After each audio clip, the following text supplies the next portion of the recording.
अब ये unit vector का कॉन्सेप्ट, ये काफ़ी इम्पॉर्टेंट कॉन्सेप्ट है। यूनिट वेक्टर की आवश्यकता आपको बार बार पड़ेगी, हर जगह आपको यूनिट वेक्टर की आवश्यकता पड़ेगी। इसलिए यूनिट वेक्टर को आप लोग बहुत सीरियसली जान लीजिए कि ये क्या होता है। यूनिट वेक्टर जैसा कि नाम से पता है, ये एक ऐसा वेक्टर होता है जिसका मैग्नीट्यूड यूनिट होता है, एक होता है। और यूनिट वेक्टर जो है किसी मेन वेक्टर का डायरेक्शन बताने का काम आता है। मैग्नीट्यूड तो 1 होता है, मगर ये डायरेक्शन बताने के काम आता है। जैसे मैं आपसे कहूँ कि ये एक वेक्टर ए है, ठीक, और ये वेक्टर ए मान लीजिए इसका मैग्नीट्यूड दिया हुआ है, या मान लीजिए ये वेलोसिटी दिया हुआ है वेक्टर फॉर्म में, और इसका जो मैग्नीट्यूड है वेलोसिटी का ये है 20 kilometre per hour. 20 kilometre per hour इसका मैग्नीट्यूड दिया हुआ है। तो ये एक वेक्टर है जिसका मैग्नीट्यूड 20 किलोमीटर आवर है। यहाँ आप एक यूनिट वेक्टर बनाइए। अब इसका मैग्नीट्यूड 1 है, इसका मैग्नीट्यूड 1 किलोमीटर पर आवर है, मगर इसका डायरेक्शन वही है जो डायरेक्शन इसका है। इन दोनों का डायरेक्शन सेम होगा। तो इस यूनिट हम एक ऐसा यूनिट वेक्टर बना रहे हैं जिसका डायरेक्शन तो यही है जो v का है, मगर मैग्नीट्यूड इसका 1 है। इसका मैग्नीट्यूड 20 है, इसका मैग्नीट्यूड 1 है। तो ये इसका यूनिट वेक्टर कहलाएगा, ये इसका यूनिट वेक्टर कहलाएगा। और यूनिट वेक्टर को लिखने का तरीका ये है कि आप यहाँ लिखेंगे और इसके ऊपर एक टोपी पहना देंगे, इसके ऊपर कैप पहना देंगे आप। तो ये इसका यूनिट वेक्टर हो गया। और यूनिट वेक्टर का मैग्नीट्यूड कितना होगा? यूनिट वेक्टर का जो मैग्नीट्यूड होगा वो 1 होगा, 1 किलोमीटर पर आवर। अगर ये वेलोसिटी की बात हो रही है तो 1 किलोमीटर पर आवर इसका ये मैग्नीट्यूड हुआ, ठीक। अब जैसा आपको पता है कि यूनिट वेक्टर का मैग्नीट्यूड 1 है, तो 1 में 20 से आप मल्टीप्लाई करेंगे तो 20 हो जाएगा। तो यूनिट वेक्टर के मैग्नीट्यूड में आप इसके मैग्नीट्यूड से मल्टीप्लाई कर देंगे तो टोटल मैग्नीट्यूड आ गया ये। और इसे रिलेटेड कुछ 2-4 बातें और आप जान लीजिए कि अगर हम फुल वेक्टर में यूनिट वेक्टर से मल्टीप्लाई कर देते हैं, मैग्नीट्यूड में यूनिट वेक्टर से मल्टीप्लाई कर देंगे तो वो वेक्टर बन जाएगा। जैसे मान लीजिए ये एक वेक्टर है ये, ठीक, और इसका ये मैग्नीट्यूड, इसका ये यूनिट वेक्टर और इसका ये मैग्नीट्यूड है, ठीक। और इसका यूनिट वेक्टर मान लीजिए, इसका जो यूनिट वेक्टर है, यूनिट वेक्टर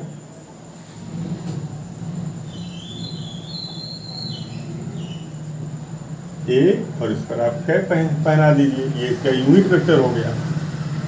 और ये इसका मैग्नीट्यूड है और ये इसका यूनिट वेक्टर है। तो मैग्नीट्यूड में यूनिट वेक्टर से मल्टीप्लाई कर दीजिएगा तो ये फुल वेक्टर आ जाएगा। मतलब ये हुआ कि full vector equal to magnitude into unit vector, ये फुल वेक्टर हो गया, ठीक। अब इसकी आवश्यकता कहाँ पड़ती है? इसकी आवश्यकता पड़ती है, जैसे अगर मैं आपसे कह दूं कि F इक्वल टू MA, तो यहाँ तो आप एरो लगा दीजिए, यहाँ एरो लगा दीजिए। ये भी वेक्टर क्वांटिटी और ये भी वेक्टर क्वांटिटी, दोनों वेक्टर क्वांटिटी है। तो यहाँ तो राइट हैंड साइड भी वेक्टर हो गया और लेफ्ट हैंड साइड भी वेक्टर हो गया, ठीक है, ये सही है। लेफ्ट भी वेक्टर, राइट भी वेक्टर। अब अगर मैं आपसे कहूँ कि ये वेक्टर ए है और ये इसका मैग्नीट्यूड है,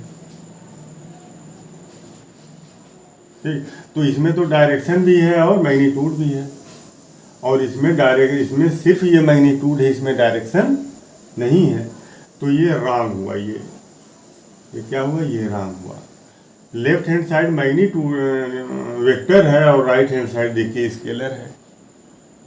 तो राइट हैंड साइड को भी आप स्केलर कर दीजिए, वेक्टर कर दीजिए, तो बराबर हो जाएगा, या लेफ्ट हैंड साइड जो वेक्टर है उसको आप स्केलर कर दीजिए।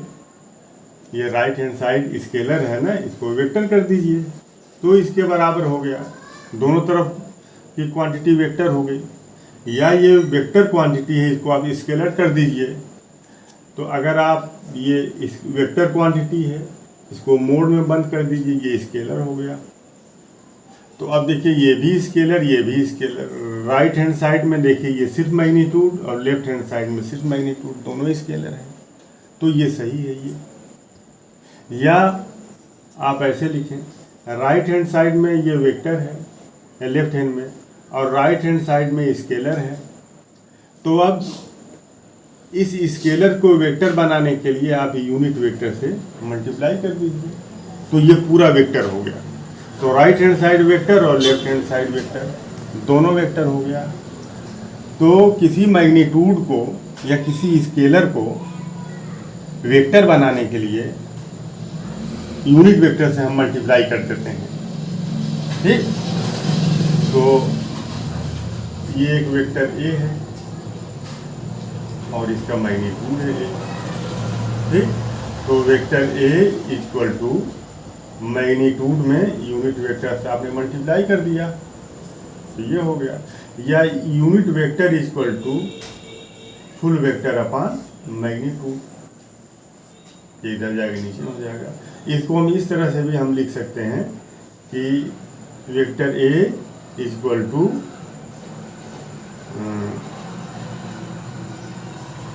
ये वेक्टर, और इसको आपने मोड में बंद कर दिया, तो ये यूनिट, तो ये उसका मैग्नीट्यूड हो गया, मोड में बंद किए मैग्नीट्यूड हो गया, और उसमें फिर आपने यूनिट वेक्टर से मल्टीप्लाई कर दिया मैग्नीट्यूड को, तो ये वेक्टर हो गया। ऐसे भी हम इसको दिखाते हैं, या ऐसे भी आपको मिलेगा यूनिट वेक्टर इक्वल टू, ये इधर आएगा तो ए अपॉन वेक्टर ए, और इसको मोड में बंद कर दिया मैग्नीट्यूड। इस फॉर्म में भी आपको मिलेगा, इस फॉर्म में भी मिलेगा बुक्स में, ठीक। तो ये चीज़ याद रहे कि यूनिट वेक्टर से हम मैग्नीट्यूड में मल्टीप्लाई करते हैं तो फुल वेक्टर आ जाता है, ठीक। और इसको हम यूनिट वेक्टर के ऊपर कैप रहता है, यूनिट वेक्टर के ऊपर कैप रहता है।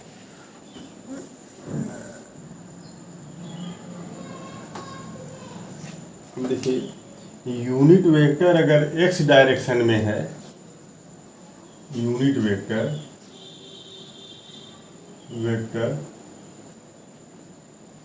इन एक्स डायरेक्शन, एक्स डायरेक्शन में अगर यूनिट वेक्टर है तो उसको हम आई कैप लिखेंगे, ऐसे लिखिए, आई कैप लिखेंगे। यूनिट वेक्टर इन वाई डायरेक्शन, उसको हम जे कैप लिखेंगे, और यूनिट वेक्टर इन जेड डायरेक्शन, इसको हम के लिखते हैं। आई का मतलब एक्स डायरेक्शन का में यूनिट वेक्टर, जे का मतलब वाई डायरेक्शन में यूनिट वेक्टर, और के का मतलब जेड डायरेक्शन में यूनिट वेक्टर। ये एक्स, ये वाई और ये जेड डायरेक्शन है। तो इस डायरेक्शन में यूनिट वेक्टर आई कैप का डायरेक्शन ये होगा। ये एक वेक्टर, ये वेक्टर को रिप्रेजेंट कर रहा है जिसका मैग्नीट्यूड हैविंग मैग्नीट्यूड यूनिट, और इस डायरेक्शन में अगर यूनिट वेक्टर है वाई डायरेक्शन में तो उसको हम जे लिखेंगे, और अगर इस डायरेक्शन में है यूनिट वेक्टर तो उसको हम के लिखेंगे, ठीक। तो आई जो है ये एक्स डायरेक्शन का यूनिट वेक्टर, और जे वाई डायरेक्शन का यूनिट वेक्टर, और के जेड डायरेक्शन का यूनिट वेक्टर। तो आई जे और के, ये काफ़ी इम्पॉर्टेंट, इसकी आपको हर जगह इसकी आपको आवश्यकता होगी, ज़रूरत होगी। जैसे मान लीजिए अगर मैं कहूँ, एक एग्जांपल मैं ले लूँ तो बात इस पर बिल्कुल जो स्पष्ट हो जाएगी। देखिए, अगर मैं कोई वेक्टर अगर मैं रिप्रेजेंट करूँ, वेक्टर ओ ए, देखिए वेक्टर ओ ए, ठीक, तो ये आई, ये मान लीजिए इसको मैं लिखूँ 2i plus 3j plus 5k।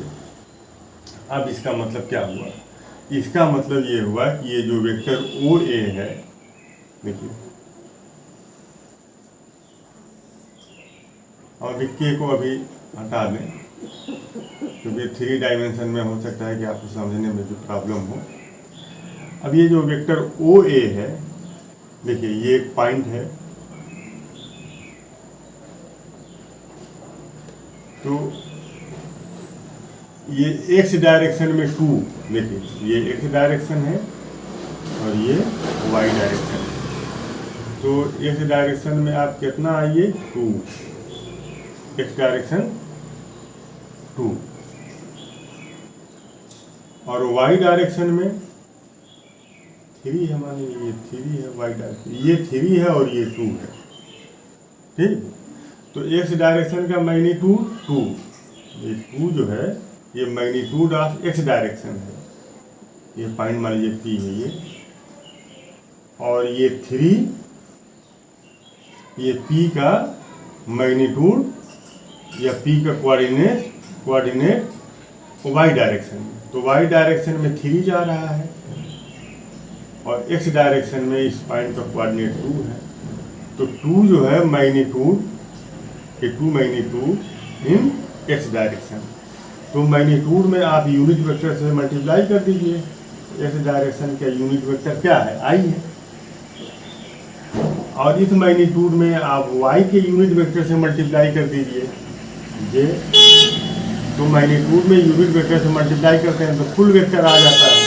तो एक वेक्टर ये आया और एक वेक्टर ये आया।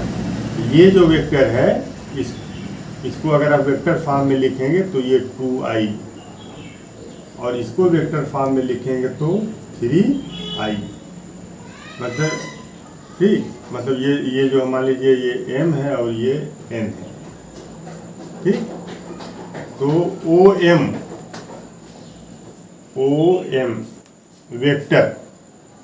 Vector OM is equal to 2i, ठीक, और vector ON is equal to 3, sorry ये j होगा ना, 3j,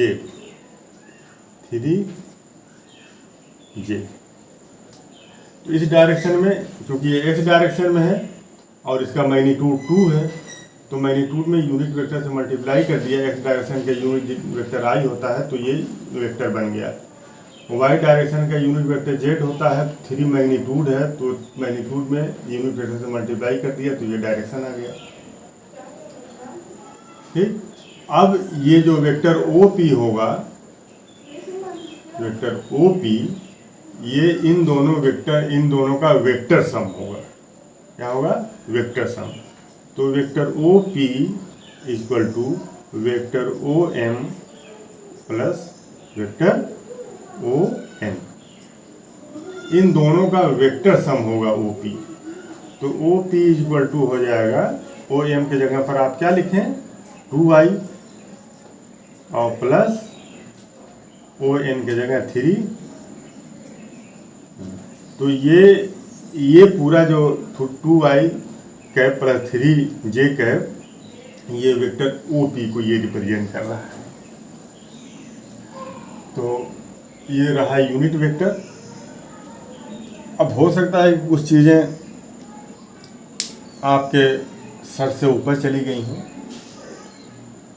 मगर आपको चिंता करने की ज़रूरत नहीं है। जब हम इसे रिलेटेड और चीज़ें बताएंगे, इस पर न्यूमेरिकल्स लगवाएंगे, तो कोई चीज़ ऐसी नहीं है जो आपको समझ में ना आए। और हम ये प्रयास करेंगे कि हम कोई चीज़ ऐसी छोड़े भी ना जो आपको, जिसको आप न समझे हों। हर चीज़ को हम आपको समझाने का प्रयास करेंगे, कोशिश करेंगे, और बिल्कुल आपके समझ में आएगा। आज कुछ चीज़ें हो सकता है कि न समझ में आई हो, न्यूमेरिकल आप इस पर लगाएंगे या और इससे रिलेटेड बहुत सी बातें हैं जब आगे हम बताएंगे तो आपको सारी चीज़ें समझ में आएंगी। और मोशन इन प्लेन ये एक ऐसा चैप्टर है जो आपको हर हाल में जो है बहुत मजबूती के साथ समझना होगा, क्योंकि इसके बाद के जितने चैप्टर्स हैं सब में इसका यूज किया गया है। तो आप इसको एक बार नहीं 10 बार आप इसको जो है इस चैप्टर को पढ़िए और समझिए। कोई चीज़ें अगर नहीं समझ में आती हैं तो आप कमेंट में लिखिए हमको, हम उसको फिर से एक्सप्लेन करने का प्रयास करेंगे, कोशिश करेंगे। और अगर आप लोगों को कोई ऐसी कोई परेशानी किसी टॉपिक से रिलेटेड अगर महसूस हो रही है तो आप कमेंट में लिखें, हम उस पर अलग से वीडियो बना करके आप तक पहुंचाएंगे। और हमारा जो नेक्स्ट वीडियो है वो आपको उसका नोटिफिकेशन मिलता रहे, इसके लिए ये परम आवश्यक है, बहुत ज़रूरी है कि आप चैनल को अवश्य आप सब्सक्राइब कर लीजिए। ज़रूर आप चैनल को सब्सक्राइब कर लीजिए, बेल आइकन को प्रेस कर दीजिए ताकि इसका नोटिफिकेशन अगला वीडियो जब अपलोड हो तो मिले आपको और आप उससे फ़ायदा उठा सकें। चैनल को सब्सक्राइब करने में सिवाय फ़ायदा कि आपका कोई नुकसान नहीं है। हमारे सारे वीडियो का नोटिफिकेशन आपको मिलते रहेंगे। जो वीडियो जो आपको अच्छी लगे उसको देखिए, जो न अच्छी लगे उसको मत देखिए, मगर चैनल को सब्सक्राइब जो कर लीजिए। हमारे जो वीडियोज़ हैं वो ग्रामर पर भी जो है जाते हैं। पिछले वीडियोज़ हमारे इन्फिनिटी पर गए हैं, नॉन फाइनाइट वर्क पर, केमिस्ट्री पर भी जाते हैं, फिजिक्स पर भी हमारे वीडियो अपलोड होते हैं, 9, 10, 11, 12 सब पर अपलोड होते हैं। तो चैनल को आप लोग सब्सक्राइब अवश्य कर लीजिएगा। Thank you.